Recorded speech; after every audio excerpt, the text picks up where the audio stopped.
Thank you. माननीय आमदार Viresh Borkar.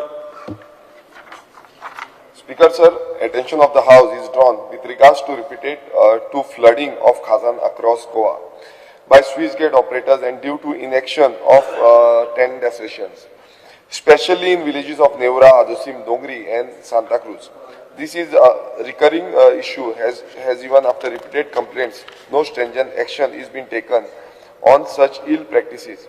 This has led to fear and anxiety among farmers who regularly cultivate and those who want to cultivate vegetables and paddy cultivation in their fields and have to incur losses. Request the department to ensure the necessary amendments be done to protect the livelihood of such farmers. Speaker sir, already हांव हेच्या पयलीं खूब फावट उलयलां.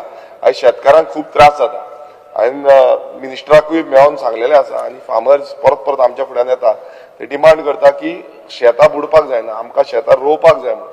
सो हेजेर म्हाका दिसता amendment हाडपाची गरज आसा. हें हांवें मिनिस्टरा कडेन उलयलां आनी एक्शन जे कोण अशें करता तेजेर एक्शन घेवपाक गरज आसा.